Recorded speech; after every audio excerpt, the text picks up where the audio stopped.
A primeira coisa que eu quero deixar clara é que esse ainda não é meu vídeo de análise sobre Eclipse Lake. Essa é uma análise de um ponto bem específico do episódio, relacionado à rivalidade entre Emmett e Hunter. Um ponto que já tem sido mostrado e desenvolvido repetidamente em outros episódios da série, e que pode representar o que há de melhor ou de pior nos personagens que tanto amamos. Esse ponto também foi o maior motivo para esse ter se tornado de longe o meu episódio favorito da série até agora. E nesse vídeo eu vou te explicar exatamente do que eu tô falando. Eu sou Nathan Belliene e bem-vindos ao Clube de Livros de Azura.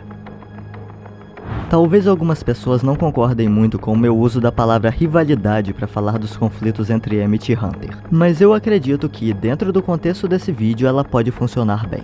Para explicar isso melhor, primeiro eu vou recapitular um pouco do desenvolvimento de alguns personagens na primeira temporada. Quando Luz conhece o Imperador Belos em Youngblood Old Souls, não temos muito tempo de interação entre eles. Mas durante todo o tempo, Belos age como se suas atitudes fossem corretas e como se Luz só estivesse se opondo a ele por não compreendê-las. Ele chega ao ponto de dizer que gosta do entusiasmo dela quando ela quebra um pedaço de sua máscara, como se tentasse mostrar ter empatia por ela. Quem já acompanha o canal há algum tempo deve saber que eu acredito que Belos seja Philip Whitben, o que significaria que, pelo menos em algum momento, ele teria sido humano.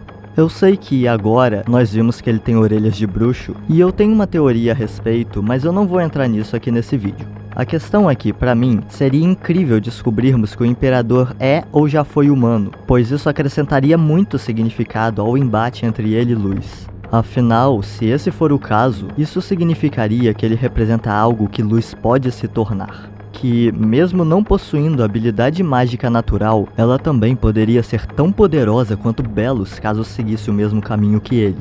Agora eu quero falar um pouco sobre Ida e Lilith. Todos lembram que, a princípio, as duas tinham uma grande rivalidade. Elas tentavam disputar o tempo todo para ver quem era melhor, seja em uma batalha, num jogo de Grudge ou no que fosse. Mas o que eu acho que mais incrementa para essa rivalidade é o fato de Lilith ter sido líder do Coven do Imperador. Um Coven ao qual Ida já sonhou em fazer parte também. E considerando que na adolescência ela era mais forte do que sua irmã, era bem possível que ela conseguisse isso. Claro, como ela foi amaldiçoada, talvez as chances disso acontecer fossem menores, mas a questão é que, quando era líder do Coven do Imperador, Lilith também representava algo que Ida poderia ser se deixasse de seguir seus próprios ideais. Antes de ter perdido seus poderes, ela poderia ter cedido ao sistema de Covens e seguir os planos de Belos, mas ela sempre se recusou, e por isso sua rivalidade com Lilith também representa uma briga contra aquilo que ela poderia se tornar. E então, chegamos no confronto entre Emmett e Hunter. Nós sabemos que, a princípio, o objetivo de Emmett era entrar para o Coven do Imperador. Sabemos que ela é uma aluna prodígio e também que, de acordo com Alador, ela tem se tornado forte o suficiente para, talvez, ser líder de um Coven algum dia. E nós também sabemos de outro personagem que é um prodígio, além de ser líder do Coven mais cobiçado de todos. Como Hunter diz, ele e Emmett têm bastante em comum. Agora, focando especificamente em Eclipse Lake, nós podemos pensar em como os dois têm basicamente o mesmo objetivo durante o episódio: conseguir o sangue de Titã para provar para alguém que são dignos de serem amados. E é por isso que, a princípio, Emmett se recusa a admitir que é parecida com Hunter. Na visão dela, ele representa alguém que ela já foi no passado e que não quer mais ser.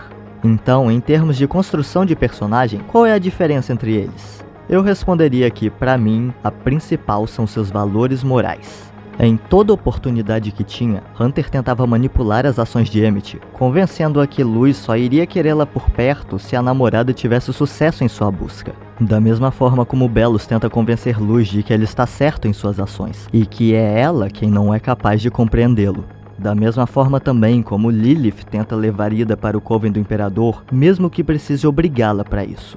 E considerando que vive com as expectativas de Belos sobre ele, Hunter provavelmente acredita mesmo que Luz não perdoaria Emmett se ela não conseguisse o sangue de Titã. Mas independente disso, ele está disposto a manipular pessoas e forçá-las a fazerem o que ele quer, seja com ameaças de machucar alguém ou convencendo uma pessoa de que ela precisa ter sucesso em seus objetivos a qualquer custo. O que ele valoriza é ter a aprovação de Belos, e para conseguir isso ele aparentemente está disposto a passar por cima de quem quer que esteja em seu caminho. Quanto a Emmett, a gente sabe que ela também vivia tentando conseguir a aprovação. Mas depois de conhecer Luz, ela entende que não precisa provar ser competente o tempo todo. Ela merece alguém que se importe com ela independente disso. Essa fórmula na qual um antagonista tenta convencer um personagem, geralmente o protagonista, a deixar seus valores de lado e se juntar a ele, não é nenhuma novidade na ficção. É uma briga por ideais que continua sendo constantemente representada e funcionando em várias séries e filmes. Porque não apenas demonstra o quanto um personagem está disposto a viver pelo que acredita, mas também representa o que nós, pessoas reais, podemos ser.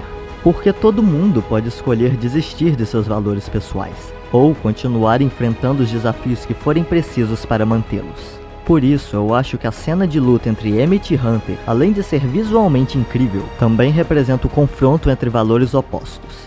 Eu não acho que seja coincidência o episódio ter nos mostrado várias vezes o quanto Emmett é habilidosa com sua magia.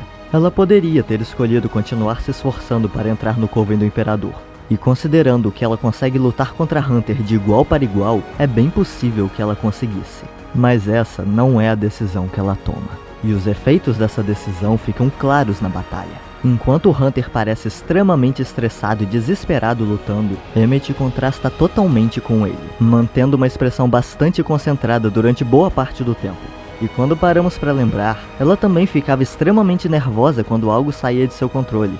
Então, quando vemos Hunter lutar dessa forma, eu acho que nós também estamos vendo a pessoa que Emmett poderia ter se tornado se continuasse seguindo o caminho que planejava. Mas é quando a luta termina que nós vemos o que, pra mim, talvez tenha sido a melhor representação dos valores opostos desses dois personagens. Percebendo que poderia perder a batalha, Hunter ameaça machucar Luz, o que obviamente afeta Emmett. Ela age como se, assim como para seu inimigo, proteger alguém importante para ela fosse a única coisa com a qual ela se preocupasse, independente das consequências que entregar aquela chave traria para outras pessoas. Fine. Just stay away from Luz. Porém, sem deixar que ele percebesse, ela decidiu quebrar a chave e ficar com uma parte do sangue de Titã que talvez ainda possa ser útil para criar um portal e ajudar Luz. Mas eu realmente não acho que esse seja o único sentido dessa ação. Tendo descoberto que o Imperador também queria aquela substância para abrir o portal, eu acredito que Emmett fez isso numa tentativa de proteger tanto quem ela ama, quanto as vidas inocentes do reino humano que poderiam cair nas mãos de Belos. Sim, eu sei que talvez eu esteja vendo coisa demais aqui, mas quando pensamos no quanto esse episódio foi focado em criar um paralelo entre os dois prodígios, isso faz tanto sentido. Como eu disse antes, Hunter não hesita em ameaçar quem estiver em seu caminho para conseguir agradar Belos. Emmett, por outro lado, se preocupa muito com Luz, mas não quer passar por cima de ninguém por isso. Esse é o motivo para eu achar essa cena tão marcante para o desenvolvimento dela. Ela poderia ter escapado dali no momento em que soube que a chave tinha sangue de Titã, mas escolheu tentar ajudar Hunter. E, com uma lança de abominação apontada para o pescoço dele, sabendo que ele já estava cansado, eu acredito que ela poderia acabar com aquele conflito. Ela poderia acabar com qualquer ameaça de Hunter ali mesmo. Mas mesmo que para ele pareça válido ameaçar alguém que ela ama, nem por um segundo Emmett parece pensar nessa possibilidade. Ela provavelmente nem sabe se o sangue de Titã em sua luva será o suficiente para abrir um portal. Mas ela sabe que, quebrando a chave, ela está tomando a decisão que teria menos chances de machucar alguém. Ela deixa Hunter ir, mantendo Luz a salvo e também diminuindo as chances de que Belos chegasse ao reino humano. E eu também achei muito interessante como ela faz basicamente a mesma coisa que Luz na cena em que ela destrói o portal, enganando o Imperador e conseguindo proteger Ida e o reino humano simultaneamente. Porque, por mais que seja parecida com Hunter, Emmett escolheu viver de acordo com princípios mais parecidos com os de Luz. Essa é a diferença entre eles dois. Claro, a chave ainda tem um pouco de sangue de Titã, e por isso, talvez Emmett não tenha conseguido resolver as coisas da maneira como ela queria. Mas bom, o que nos faz gostar de um personagem é o quanto ele está disposto a tentar, e não o quanto ele tem sucesso nessas tentativas. Por fim, Hunter percebe que, assim como Luz apoiaria Emmett independente dela falhar, o pequeno palismão o acompanhou durante todo o trajeto, tentando ajudá-lo sempre que possível. E isso me faz pensar que, ao invés de conseguir convencer Emmett a mudar seus valores, talvez seja Hunter quem vai aprender a mudar os dele. Se você gostou desse vídeo, já sabe, eu agradeço muito pelo seu like e inscrição. Em breve vai sair a minha análise do episódio falando dele de uma forma geral. É isso, eu vejo você no próximo vídeo. Até lá!